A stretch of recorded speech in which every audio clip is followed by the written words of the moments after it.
c'è vento, quello che vuoi, però il sole brucia che non te lo dico, cioè è fuoco, ve lo dice una lucertola.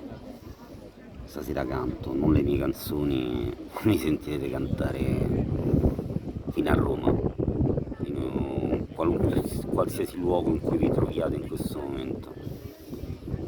Lo sto allungando, lo sto veramente andando a fuoco.